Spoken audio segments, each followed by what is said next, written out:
اور یہ خلائی مخلوق جیسی کوئی چیز لگ رہی تھی۔ ایک اور سورس نے بتایا کہ امریکی پائلٹ کو فضا میں یہ منظر نظر آیا کہ جیسے ڈرونز کی مائنز بچھی ہوئی ہوں۔ رپورٹ کے مطابق 2 مزید سورسز نے بتایا کہ ایرانی فضاؤں میں امریکہ کے F-15 طیارے کے گرنے کی اصل وجہ کی تحقیقات اب بھی جاری ہیں۔ تاہم ابتدائی رپورٹس کے مطابق یہ ممکن ہے کہ ڈرونز کی اس فارمیشن نے کسی نہ کسی طرح ایران کو امریکی طیارہ گرانے میں مدد دی ہو۔ تاہم یہ واضح نہیں ہے کہ پائلٹ کے علاوہ F-15 طیارے میں سوار ویپن سسٹمز آفیسر نے بھی ڈرونز کی یہی فارمیشن دیکھی تھی یا نہیں دیکھی تھی۔ امریکی انٹیلیجنس حکام اس بات پر اختلافات رکھتے ہیں کہ F-15 طیارے کے پائلٹ کے بیان کی کیا تشریح کی جائے، اور یہ کہ کیا پائلٹ ایسی حالت میں تھا کہ وہ واضح طور پر واقعے کو یاد کر سکے، کیونکہ 2 سورسز کے مطابق ایک بات یہ بھی سامنے آئی تھی کہ حادثے میں سر پر چوٹ لگنے کی وجہ سے پائلٹ پوری طرح سے ہوش میں نہیں تھا۔ ساتھ ہی ایران جنگ کے دوران یہ دوسری دفعہ تھا کہ اسی پائلٹ کا طیارہ مار گرایا گیا تھا، کیونکہ جنگ کے آغاز میں کویتی فورسز کے فرینڈلی فائر کے نتیجے میں نشانہ بننے والے طیاروں میں بھی اسی پائلٹ کا طیارہ شامل تھا۔ یعنی ایک ہی پائلٹ کے اس جنگ کے دوران 2 طیارے گرے ہیں، دونوں دفعہ وہ ایجیکٹ کرنے میں کامیاب ہوا ہے، اور اب جب وہ ایران میں ایجیکٹ کیا اس نے تو یہ کہانی بیان کر رہا ہے۔ تاہم یہ سوال بھی ضرور اٹھ رہا ہے کہ کیا F-15 کے پائلٹ نے واقعی میں ایران کی ایسی کوئی جدید صلاحیت دیکھی تھی جس سے امریکی انٹیلیجنس ناواقف تھی؟ کیا یہ کوئی بیٹا ٹیسٹ یعنی کوئی آزمائشی مرحلہ تھا، یا یہ منظرنامہ صحرا میں نظر آنے والے سراب جیسا تھا؟ رپورٹ کے مطابق ایک سورس نے بتایا کہ بریفنگ لینے والے انٹیلیجنس حکام نے پائلٹ سے یہ سوال بھی کیا کہ کیا آپ کو یقین ہے کہ آپ نے بالکل وہی کچھ دیکھا تھا جو آپ بیان کر رہے ہیں؟ رپورٹ کے مطابق پائلٹ کے بیان کے بعد امریکی انٹیلیجنس میں یہ بحث چھڑ گئی ہے کہ اگر پائلٹ نے واقعی وہی کچھ دیکھا تھا جو اس نے بیان کیا ہے تو یہ ایران کی ڈرون صلاحیتوں میں خطرناک اور بڑی پیش رفت ہوگی۔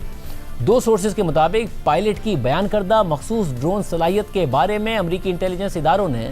پہلے کبھی یہ اندازہ نہیں لگایا تھا کہ ایران کے پاس یہ صلاحیت موجود ہو سکتی ہے، لیکن ایسی رپورٹس موجود ہیں کہ ایران کو اپنی ڈرون ٹیکنالوجی کی ترقی میں چین اور روس سے مدد مل رہی تھی۔ سورسز کے مطابق F-15 کے پائلٹ نے جس طرح کی صلاحیت کو بیان کیا ہے اسے ٹیکنیکل اصطلاح میں ون ٹو مینی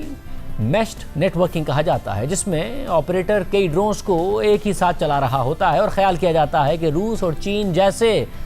دوسرے ممالک کے پاس بھی یہ صلاحیت موجود ہے۔ ایران کے پہلے سے جدید ڈرون پروگرام میں کوئی بھی نئی پیش رفت امریکی فورسز اور خطے میں امریکی اتحادیوں کے لیے مزید تشویش کا باعث بن جائے گی۔ ایک امریکی اہلکار نے بتایا کہ عام طور پر میشڈ نیٹ ورکنگ کو دور دراز علاقوں میں جہاں پہلے سے انفراسٹرکچر موجود نہ ہو وہاں انٹرنیٹ کی سہولت فراہم کرنے کے لیے استعمال کیا جا سکتا ہے، اور یہ ایک غیر عسکری استعمال ہوتا ہے۔ اس کے علاوہ ڈرون وارفیئر کی ایکسپرٹ ایما بیٹس نے ڈرونز کے اس نئے خطرے کے حوالے سے کہا کہ اگر یہ درست ہے تو ہمیں اپنے تحفظ کے لیے بہت زیادہ ڈالرز خرچ کرنے پڑیں گے، ساتھ ہی خون اور دیگر وسائل بھی دینے پڑیں گے۔ انہوں نے مزید کہا کہ اگر کئی ڈرونز خود کو ایک پہچانی جانے والی شکل میں ترتیب دے سکتے ہیں اور اپنی شکل کو برقرار بھی رکھ سکتے ہیں، اور اگر اس میں دھماکہ خیز مواد بھی موجود ہے، اور اگر وہ پہلے حملے میں تباہ نہ ہونے والی چیزوں پر دوبارہ حملے کے لیے ریسورسز محفوظ رکھ سکتے ہیں، تو یہ ایک انتہائی مؤثر اپروچ ہے۔ CNN کے مطابق امریکی فوج اور انٹیلیجنس حکام نے اس معاملے پر سوالات کا جواب نہیں دیا۔ آج کے پروگرام میں اتنا ہی، اجازت دیجیے، اللہ حافظ۔